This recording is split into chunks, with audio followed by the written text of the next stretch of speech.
From the Wall Street Journal, chaos straight out of Compton. The looting of Los Angeles area bakery is a case study in the reason there are quote-unquote food deserts in the United States. So listen to this story here. The left wants voters to believe the post-pandemic crime surge is over.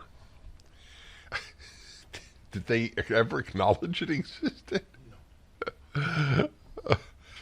But crime remains elevated in many American cities, and the public and criminals know the lawlessness is still too often tolerated. Witness the extraordinary raid on a business straight out of Compton, California, not far from where I am broadcasting. The chaos began early Tuesday when a vehicle backed through a security gate into Reuben's Bakery and Mexican food. A mob of more than 100 then rushed into the store, stealing groceries, lottery tickets, and even meat scales, and causing further damage. 100. Even if the police are there, it's a tough thing to stop. Let me stop 100 people.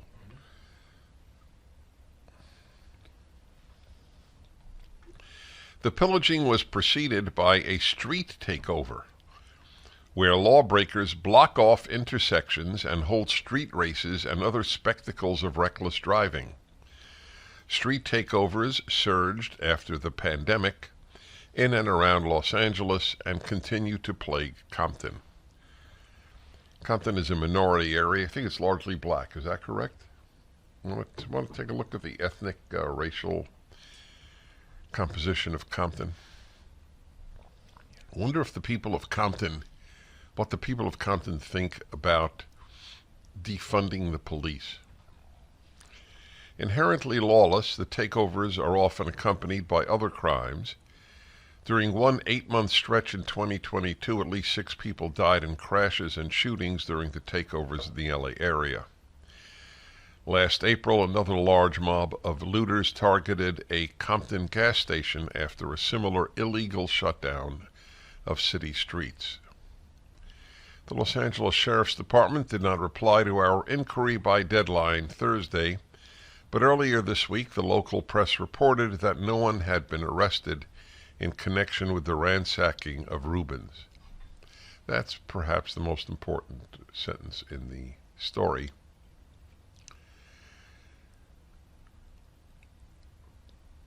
Bad people are very often rational. That's why reason alone is not enough to make a good world or make good people. Bad people use reason. It's very reasonable to say, I will rob a store and get things without working for them, or at least without paying for them legitimately, especially since the police won't do anything in almost any Democrat-controlled city. This is new. There was a legitimate and very necessary fear of police on the part of most citizens. It's one of the groups that one should have fear of. When there is no fear of police and no fear of God and no fear of Dad, society is screwed. There's another equation for you from the Prager set of social equations, like secularism plus affluence equals boredom equals violence. Yep. No fear of police, no fear of fathers, and no fear of God. I had fear of all three growing up, now that I think of it. Yep. It's a good thing. California Highway Patrol and Los Angeles sheriffs and police departments told the LA Times in August 2022 that, quote, they lack the staffing to safely stop, unquote, takeovers, and officers have sometimes been, quote, discouraged from pursuing suspects in the interests of public safety. Theft of less than $950 is a misdemeanor in California if it is prosecuted at all. And that's another thing the Democrats passed. You can steal under $950 in California. It's equivalent to jaywalking. It's an interesting question. If you steal $949 on Monday and then $949 on Tuesday, are they all considered misdemeanors? Do you know? It's not added up. I don't think so. No. Huh. So at that rate, you can make $5,000 a week. More if you do it every day, but I got to take a day off. It's hard work, smashing a car through a. Yes.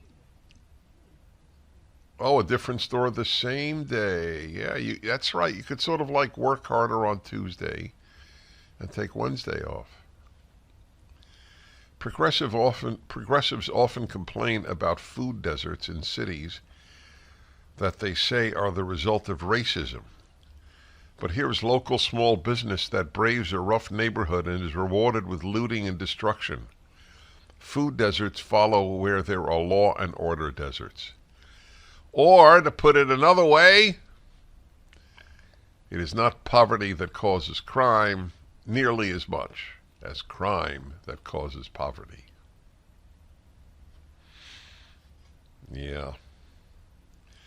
Think you'll get an editorial like that in the New York Times? I don't think so. The most popular comment on the article in the Wall Street Journal: you get what you vote for, and Californians voted for this. I voted with my feet and moved to another state. Wow. That's an interesting. Here's a response by a reader named Cynthia Hilson. Me as well, 5 years ago, and I am a California native of 60 years. So it was tough. Best decision ever. Scott M. Stewart. Ditto. Yeah. Ditto. A lot of dittos here. Did you see those numbers on U-Haul? The number is that not? It's not in that article. No, it was on the Last night? No, the night before. What was the numbers on U-Haul? California again leads the country. California leads on U-Haul's leaving. Yeah. I know. Longtime friends of mine, their son and daughter and grandchildren have moved from New Jersey to California, and I asked them if they had to pay for their U-Haul, because they're doing U-Haul a service, bringing a truck back. Oh, yeah. Right? Yeah, I mean, U-Haul should pay them. To go to California. Yeah, to go to California, right. Yep. Everything the left touches, it destroys. It's an odd thing when you think about it that it's true for everything. There's no good that the left does. There's good that liberals do. There's good that conservatives do. There's no good that the left does. The left only hurts. And it's a very odd thing, because you would think people are sometimes right.